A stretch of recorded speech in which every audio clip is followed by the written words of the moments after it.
Kalau di tengah perjalanannya berkata yang kurang baik walaupun diawali bismillah, terus dia menyadari, apa yang dilakukannya? Dia harus istighfar. Siapapun kita harus istighfar untuk perkataan yang tidak baik. Tetap apapun bentuknya kita harus istighfar, mohon ampun. Walaupun orang lain nggak tahu, tapi astagfirullahaladzim, tadi saya ngomong kasar, astagfirullahaladzim. Walaupun orang lain tidak tahu, karena kalau seorang muslim yang belajar taat pada Allah Ta'ala, itu kalimat-kalimat yang keluar dari lisan itu tertata, rapi. Kalau dia tidak belajar taat, ya kalau ngomong yang ngawur.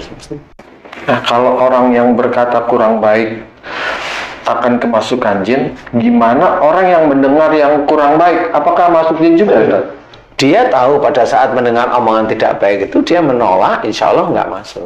Dia menolak aja, tahu dia. Menolaknya gimana, Ustaz? Apakah dengan menyalahkan orang itu di hatinya atau istighfar? So, yang pertama adalah membaca subhanallah. Subhanallah. Jadi bertasbih itu penting.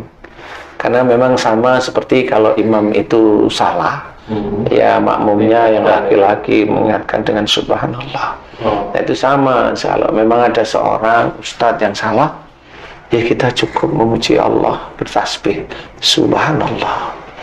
Ya, memang hanya Allah yang memang harus kita agungkan. Jadi kalau manusia ya manusia. Walaupun dia pandai agamanya, ya manusia namanya.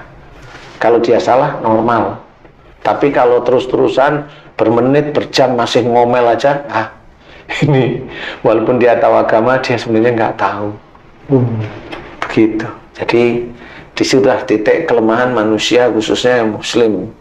Karena kita punya pegangan Quran, kita punya Nabi itu mengajarkan akhlak yang karim. Kenapa kita tidak mencontoh Nabi kita Muhammad SAW dengan akhlak-akhlak yang baik tersebut? Makanya sudah diterangkan dalam Quran, Nabi itu menjadi contoh yang baik sebagai suatu hasanah tersebut. Itu sudah pasti jelas ada maksudnya dari Allah Ta'ala. Pasti ada maksudnya dari akhlak-akhlak beliau, dari sunnah beliau. Kalau sunnah bentukannya kan pahala, tapi akhlak ya pahala sama, cuma yang akhlak ini jarang diberikan oleh teman-teman pendakwah yang lain, sehingga itu menjadi terlena, sehingga banyak sekali orang muslim yang sakit, dan itu tidak pernah selesai sembuhnya. Karena obat dokter ya akhirnya menuhankan obatnya, kan nggak boleh juga. Walaupun dia bilang, ini kan ikhtiar, monggo silakan. Jadi kita hanya mengingatkan aja bahwa hati-hati, boleh sih ikhtiar, tapi yang paling boleh itu kan mencegah. Jadi gimana kita itu belajar untuk tidak batuk, itu kan mencegah. Mencegah sehingga belajar bicara itu yang baik. Kalau momennya kita tahu sering omongan kita itu terlena sehingga ngomong ngawur, ya istighfar di bab itu. Sehingga nanti kapan mau dimunculkan oleh Allah Ta'ala batuk, malah nggak jadi. Insya Allah seperti itu kan mencegah namanya. Ustaz, batuk ini kadang nggak seragam. Misal saya batuk, yang lain nggak batuk. Tapi ada di suatu tempat rata-rata pada batuk semua, Ustaz. Barengan batuknya. Apakah itu sifatnya sama itu, Ustaz? Ya sama, batuk kan di mulut, mana ada batuk. Maksudnya itu semuanya pada batuk, ada di satu tempat, mempunyai sifat yang negatif yang sama gitu. Sama. Kalau mamanya JJ batuk, kemudian saya ledek, orang kok batuk aja, nah itu tidak boleh. Apakah kena batuk tuh? Nah, nanti saya akan diberi peringatan oleh Allah Ta'ala. Gitu. Gantian Haji J itu kan tadi meledekin saya, jadi batuk terus itu. Sama. Yang dulu waktu kecil ada kalimat seperti itu tentang sakit mata, Ustaz. Jangan liatin matanya, nanti kamu ketularan.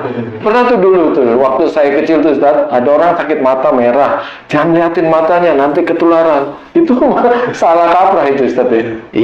Iya salah sebenarnya. Sebenarnya bukan masalah itunya. Orang kena sakit mata itu, sakitnya itu diawali dari dosanya. Yang kedua adalah yang menjadikan sakit itu atas izin Allah.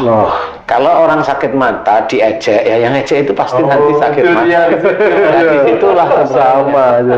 Jadi makanya sesuatu itu diejek nggak boleh, karena dia baru menjalani ujian dari Allah Ta'ala. Walaupun orang yang diuji itu nggak paham, tapi tidak boleh. Makanya di dalam Islam disuruh memanggil dengan nama yang menyenangkan, yang baik sebenarnya. Itu salah satunya. Jadi kalau lagi dia tidak baik, ya jangan diejek seperti itu, jangan. Kalau mamanya ada temennya lagi ditransfer uang 5 miliar mamanya, ya alhamdulillah dapat uang 5 miliar ya, Ikut senang gitu ya. ikut senang. Siapa tahu nanti ada yang terakhir kita boro-boro. Iya.